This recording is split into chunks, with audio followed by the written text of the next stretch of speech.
s'il y a des personnes parmi vous qui sont en études. Je suis très curieuse de savoir dans quoi vous étudiez. N'hésitez pas en tout cas à me le faire savoir dans la barre des commentaires. Si le début de cette vidéo te plaît déjà, n'oublie pas de lâcher un like, de t'abonner, et normalement je le dis pas en début de vidéo, mais vous pouvez mettre en commentaire un emoji qui vous fait penser aux révisions. Voilà.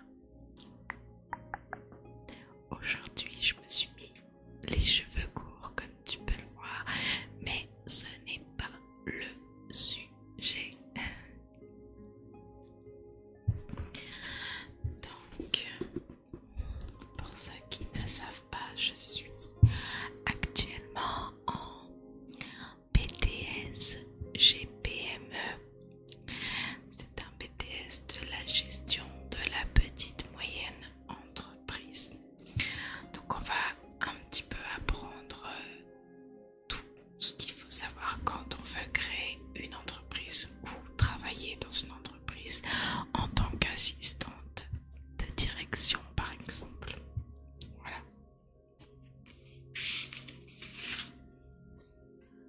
Donc je vais sûrement pas tarder à commencer à vous lire le sujet. En tout cas, si ça t'intéresse ou si tu aimes bien, n'hésite pas à me le faire savoir pour que je puisse vous faire d'autres épisodes de révision. Donc dans ce BTS, il y a plusieurs matières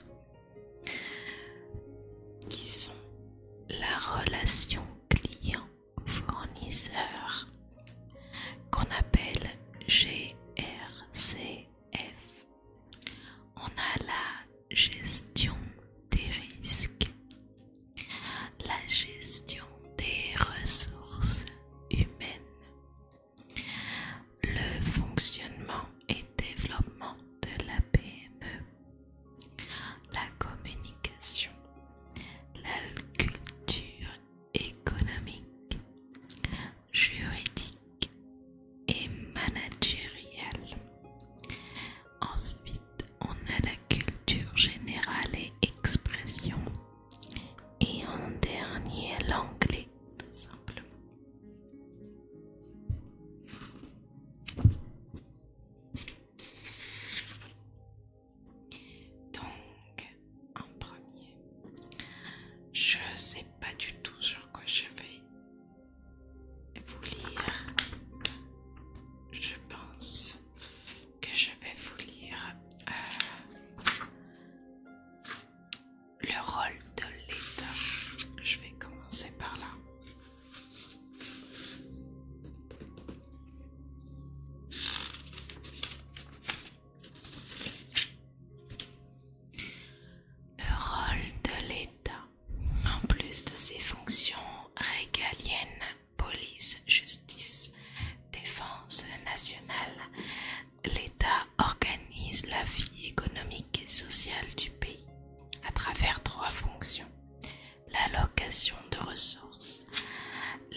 La fonction de régulation a pour objectif de contrôler la situation économique afin de maintenir l'économie proche d'un équilibre souhaité.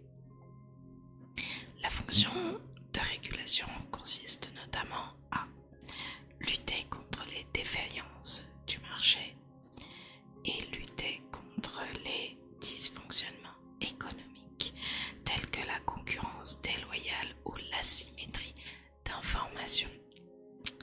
L'asymétrie d'information, c'est quand, par exemple, toi, tu as des informations que moi je n'ai pas. Voilà.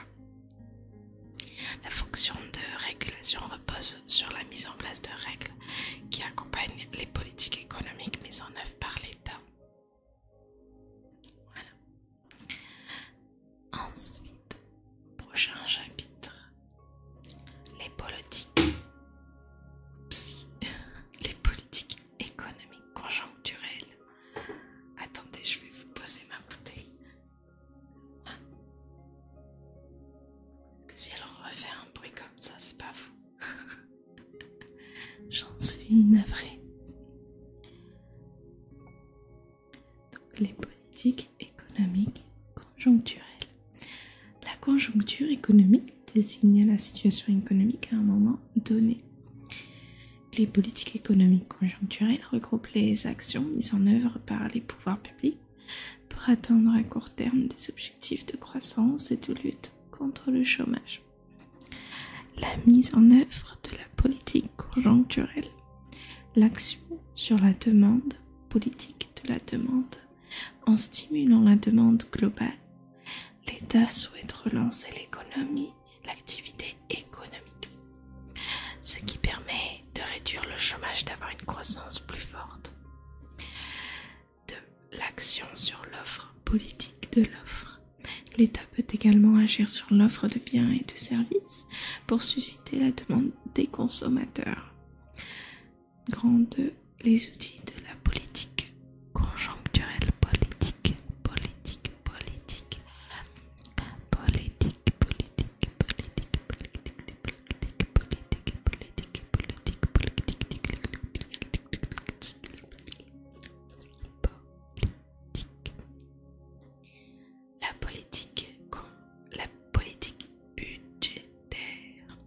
La politique budgétaire, qui correspond à l'ensemble des mesures liées aux dépenses et aux recettes de l'État, vise à déterminer le budget via 2 outils.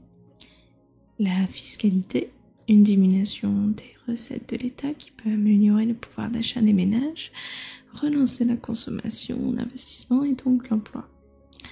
Deuxième outil, les dépenses publiques. Leur hausse crée des débouchés pour les entreprises.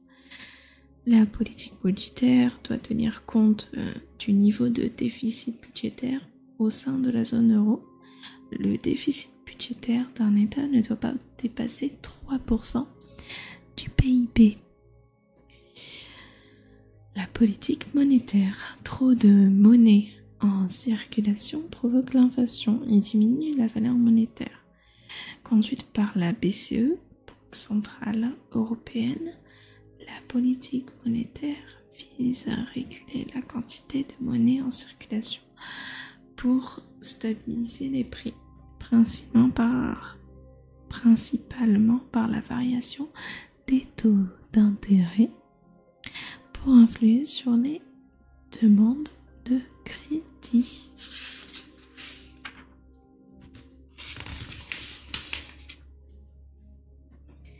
Les politiques économiques structurelles.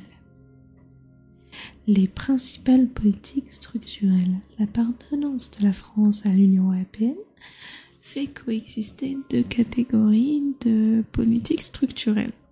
Les politiques structurelles nationales et les politiques structurelles de l'Union européenne. En France, les principales politiques structurelles sont les suivantes: politique énergétique et environnementale, aménagement du territoire et du transport, et la politique de recherche et de développement.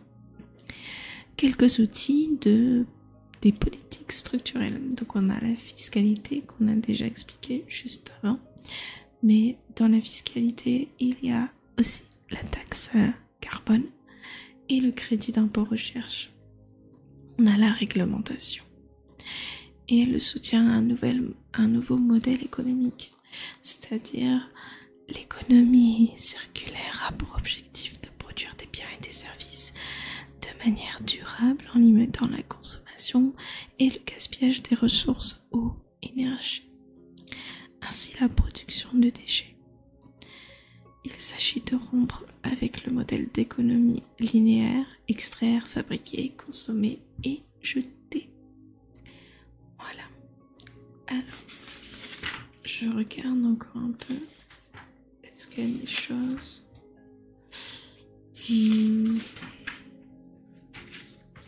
Ok. Je pense savoir qu'est-ce que je vais vous lire après.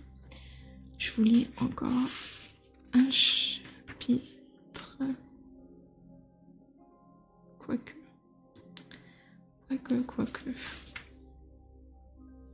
Non, si, je vais vous lire ça. Donc, on a aussi le droit de la concurrence.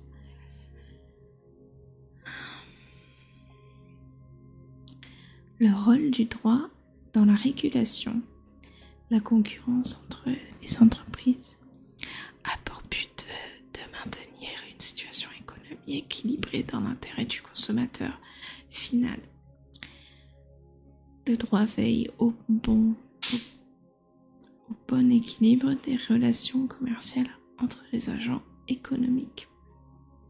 Le rôle des AAI, autorités administratives indépendantes. Les AAI sont des institutions de l'État chargées en son nom d'assurer la régulation des secteurs considérés comme essentiels et pour lesquels le gouvernement veut éviter d'intervenir trop directement. Exemple, l'audiovisuel. On distingue alors deux catégories. Les AAI chargés de la régulation des activités économiques et les AAI protégeant les droits des citoyens. Ces autorités disposent d'un certain nombre de pouvoirs allant de la recommandation à la décision à la sanction, ce qui est un petit peu moins cool. Le droit de la concurrence, c'est l'ensemble des lois et des règlements visant à garantir le maintien d'une concurrence saine et loyale entre les acteurs économiques et à lutter contre les pratiques anticoncurrentielles. Le droit de la concurrence est contenu dans le Code du commerce et comporte un volet européen qui est le traité de Rome. La concurrence déloyale, certaines entreprises ont recours aux pratiques abusives pour récupérer les clients de leurs concurrents.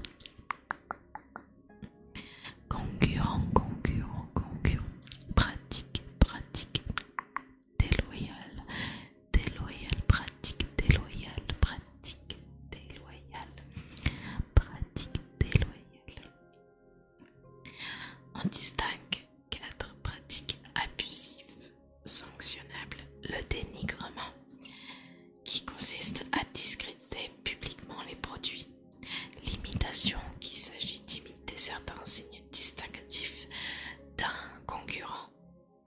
La désorganisation, le fait de désorganiser en interne un concurrent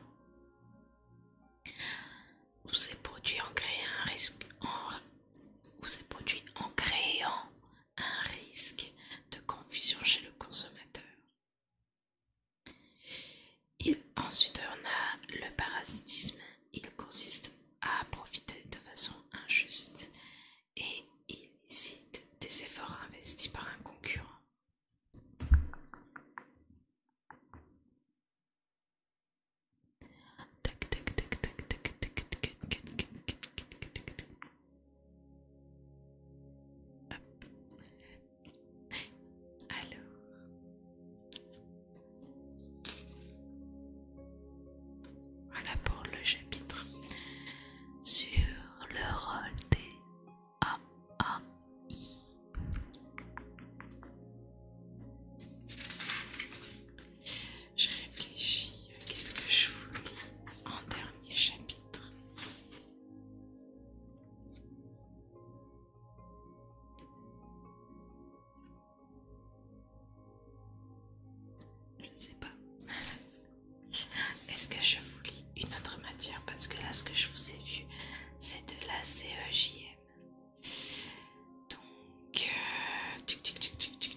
entreprise doit effectuer un suivi rigoureux de ses encaissements afin d'éviter les retards de paiement ou impayés. En effet, les créances clients peuvent mettre en péril la trésorerie de l'entreprise et la contraindre à avoir recours aux découvertes bancaires ou à d'autres modes de financement, comme les crédits à court terme. Cette veille permanente permet d'éviter les impayés et facilite la procédure de relance des créances clients. Les outils de suivi des règlements. On a la balance AG, c'est un document comptable émis par le PGI de l'entreprise qui permet de contrôler de façon journalière le récapitulatif des créances clients non réglées à échéance. 2. Le tableau de bord échéancier. Un tableau de bord échéancier peut être réalisé à partir d'un tableur et mis à jour quotidiennement. Il permet de consulter les règlements de créances afin de programmer les relances. La procédure de relance client. Elle est mise en place lorsque la date d'échéance de la facture est dépassée. Cette procédure permet de réclamer le règlement au client. Donc, il y a la première relance qui est courtoise, cordiale. La seconde relance, c'est plus par courrier en recommandé souvent. Un ton plus ferme et une demande de règlement rapide est demandée au client. En dernier cas, enfin, on va dire avant-dernier cas, on a la mise en demeure de payer. S'ensuit, après l'heure de relance, un courrier de mise en demeure en recommandé avec accusé de réception est envoyé au client. Les références et les dates des 2 précédentes relances sont rappelées ainsi que les informations concernant la facture restée impayée. Il est alors précisé au client qu'il est mis en demeure de payer par retour de courrier, faute de quoi une procédure de recouvrement sera engagée.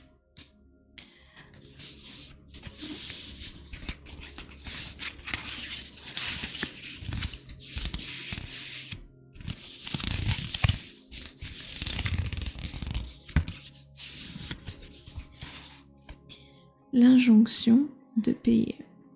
Pour les litiges entre professionnels, l'entreprise adresse une requête en injonction de payer au greffe du tribunal de commerce. Pour un particulier, le tribunal d'instance et des litiges supérieurs à 10 000 €. Cette procédure adaptée aux petites et moyennes entreprises nécessite la constitution d'un dossier regroupant l'ensemble des documents constitutifs du préjudice. Peu coûteuse et rapide, elle permet d'obtenir le paiement de la créance. Et voilà pour aujourd'hui.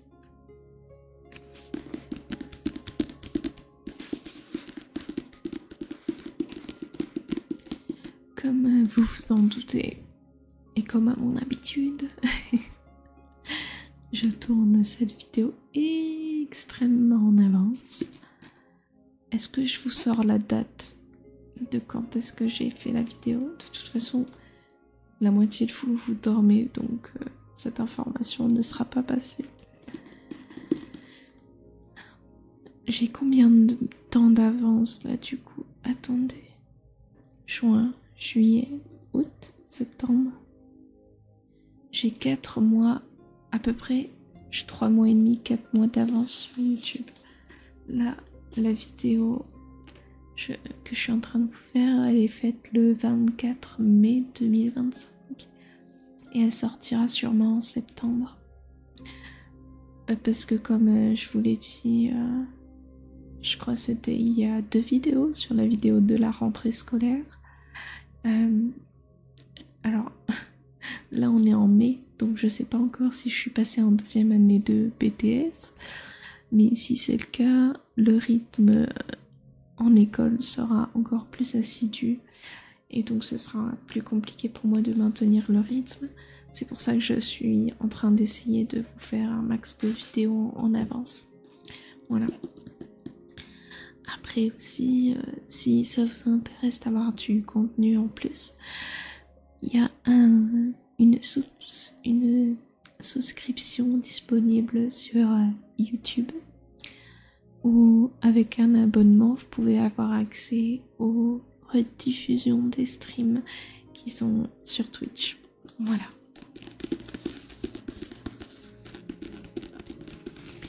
Encore une fois, si tu as aimé cette vidéo, n'hésite pas à la liker, à t'abonner et à mettre un petit commentaire sur est-ce qu'un épisode 2 de ce genre de contenu ça te plairait ou pas. J'ai l'impression que je le dis à chaque vidéo, mais j'ai de plus en plus de mal à trouver de nouvelles idées de vidéos pas trop difficiles à faire. Pour ce qui est des épisodes de la quête de l'éther, ne vous inquiétez pas, je n'ai pas oublié. C'est juste que c'est compliqué de tout organiser, étant donné qu'il y a des parties qui sont avec d'autres personnes. C'est vraiment compliqué de tout organiser. Et avec ma timidité, j'ose pas demander aux gens en plus. Enfin bref.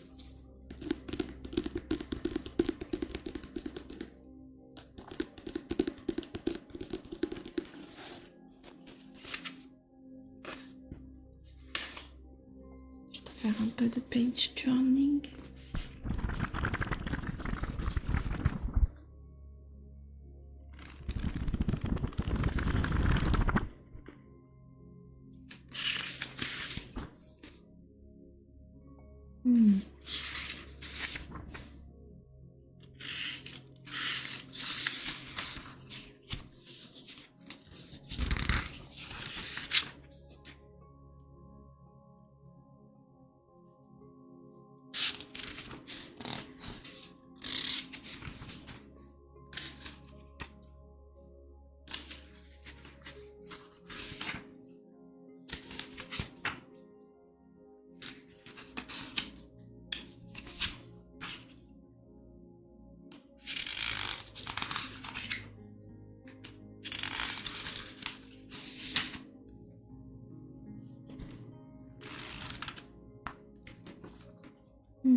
Voilà, j'espère que cette vidéo t'aura plu. Et sur ce, moi, je te dis sûrement, je l'espère, à vendredi prochain. Et je te souhaite une très bonne journée, très bonne soirée, très bonne nuit en fonction de à quel moment de la journée tu regardes cette vidéo. Voilà. Ciao, ciao!